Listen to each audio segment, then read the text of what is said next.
Hi, welcome to Sharu's kitchen. ಇವತ್ತಿನ recipe ನೀರು ದೋಸೆ ಮಾಡೋದು ಹೇಗೆ ಅಂತ ನೋಡೋಣ ಬನ್ನಿ. ಒಂದು ಪಾತ್ರೆಗೆ ಒಂದು ಗ್ಲಾಸು ರೇಷನ್ ಅಕ್ಕಿ ತೊಗೊಂಡಿದ್ದೀನಿ. ಈಗ ಹೇಳ್ತಿದ್ದೆ, ಒಂದು ಗ್ಲಾಸ್ ರೇಷನ್ ಅಕ್ಕಿ ತೊಗೊಂಡಿರೋದು.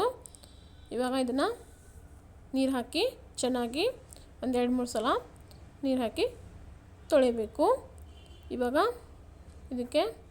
ಚೆನ್ನಾಗಿ ನೀರು ಹಾಕಿ ತೊಳೆದು ಇದನ್ನು ಮತ್ತೆ ಇದಕ್ಕೆ ಬೇರೆ ನೀರು ಹಾಕಿ ನೆನೆಯಕ್ಕೆ ಬಿಡಬೇಕು. 4-5 ಗಂಟೆಯ ಕಾಲ ಅಕ್ಕಿನ ನೆನೆಯಕ್ಕೆ ಬಿಡಬೇಕು. ಇವಾಗ 4-5 ಗಂಟೆಯ ಕಾಲ ಅಕ್ಕಿ ನೆಂದಿದೆ. ಇವಾಗ ಇದನ್ನು ಮಿಕ್ಸಿ ಮಾಡ್ಕೊಳ್ಳೋಣ. ಇವಾಗ ಇದನ್ನು ಮಿಕ್ಸಿಗೆ ಅಕ್ಕಿಯಲ್ಲಿರೋ ನೀರೆಲ್ಲ ತೆಗೆದು ಅಕ್ಕಿ ಹಾಕಿ ಇದಕ್ಕೆ ಸ್ವಲ್ಪ ನೀರು ಹಾಕಿ ಇದನ್ನು ನುಣ್ಣಗೆ ಮಿಕ್ಸಿ ಮಾಡ್ಕೋಬೇಕು. ಆದಷ್ಟು ಸಾಫ್ಟಾಗಿ ಅಕ್ಕಿನ ರುಬ್ಕೋಬೇಕು. ಇವಾಗ ತೋರಿಸ್ತಾಯಿದೆ ನೋಡಿ. ಇವಾಗಿದ್ದು ರುಬ್ಬಿದೆ. ಇದನ್ನು ಒಂದು ಪಾತ್ರೆಗೆ ಹಾಕ್ತೀನಿ. ಇಷ್ಟು ನುಣ್ಣಗಾದರೆ ಸಾಕು.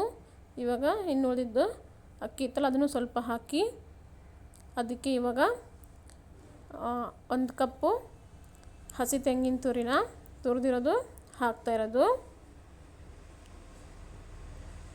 ಹಾಕಿ ಇದಕ್ಕೆ ಸ್ವಲ್ಪ ಇವಾಗ ಮತ್ತೆ ಒಂದು ಸ್ವಲ್ಪ ಇದಕ್ಕೆ ನೀರು ಹಾಕಿ ಇದನ್ನೂ ಅಷ್ಟೇ ನುಣ್ಣಗೆ ರುಬ್ಬಬೇಕು.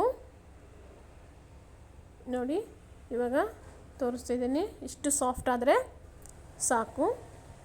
ನೋಡಿ ಎಷ್ಟು ಸಾಫ್ಟಾಗಿದೆ ಅಂತ. ಇಷ್ಟು ನುಣ್ಣಗೆ ರುಬ್ಕೋಬೇಕು. ನೋಡಿ, ಇಷ್ಟಾದರೆ ಇದು ಪರ್ಫೆಕ್ಟ್ ಆಗಿದೆ. ಇವಾಗ ಇದನ್ನು ಅದೇ ಪಾತ್ರೆಗೆ ಹಾಕ್ಕೊಂಡು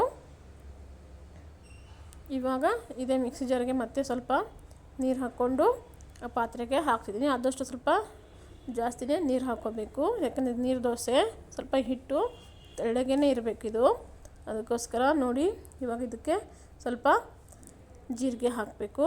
ಹಾಗೆ ರುಚಿಗೆ ತಕ್ಕಷ್ಟು ಉಪ್ಪು ಹಾಕಿ ಇದನ್ನ ಚೆನ್ನಾಗಿ ಈ ಥರ ಕಲಿಸ್ಕೋಬೇಕು.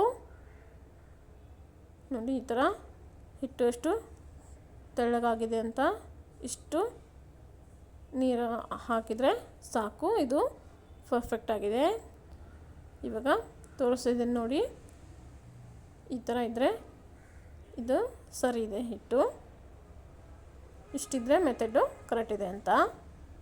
ಇವಾಗ ನೋಡಿ, 1 ಸ್ಪೂನಿಗೆ ಈ ಥರ ಮಾರ್ಕ್ ಮಾಡಿದರೆ ಈ ಥರ ಆಗಬೇಕು. ಇವಾಗ ಇದು ಹಿಟ್ಟು ಸರಿ ಇದೆ. ಇವಾಗ ದೋಸೆ ಮಾಡೋಣ. ಇವಾಗ ಒಂದು ಹಂಚಿಟ್ಬಿಟ್ಟು ದೋಸೆ ಹಂಚಿಟ್ಬಿಟ್ಟು ಇದಕ್ಕೆ ಸ್ವಲ್ಪ ಈ ಥರ ನೀರು ಹಾಕಿಬಿಟ್ಟು ಹಂಚು ಚೆನ್ನಾಗಿ ಸ್ವಲ್ಪ ಕಾದಿದೆ. ಇದಕ್ಕೆ ಸ್ವಲ್ಪ ಈ ಥರ ಎಣ್ಣೆ ಸವರಿ ಇವಾಗ ದೋಸೆ ಹಾಕೋದು. ನೋಡಿ, ಈ ಥರ ದೋಸೆ ಹಾಕಬೇಕು.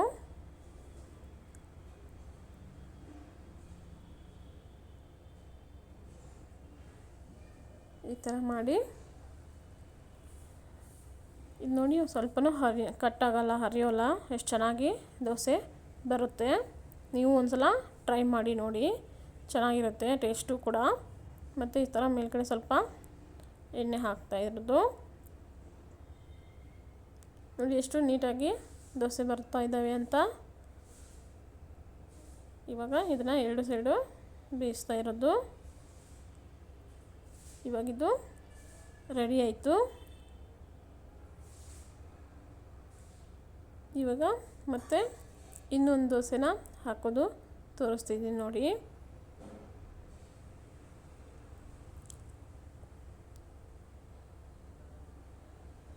ನೋಡಿ, ಇವಾಗ ಮತ್ತೆ ಒಂದು ದೋಸೆ ಹಾಕ್ತಾಯಿದ್ದೀನಿ.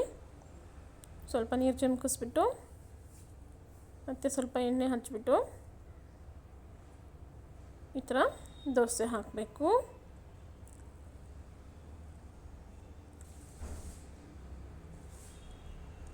ಒಂದೇ ಇದ್ರದ್ದು ಏನದು ಉದ್ದಿನಬೇಳೆ ದೋಸೆ ತಿಂದು ಉದ್ದಿನಬೇಳೆ ಅಕ್ಕಿ ಹಾಕಿ ಮಾಡಿರ್ತಿಲ್ಲ ದೋಸೆ ತಿಂದು ಬೇಜಾರಾದಾಗ ಇದೊಂಥರ ದೋಸೆ ಚೆನ್ನಾಗಿರುತ್ತೆ. ಹಾಗೆ ಟೇಸ್ಟಾಗಿಯೂ ಇರುತ್ತೆ.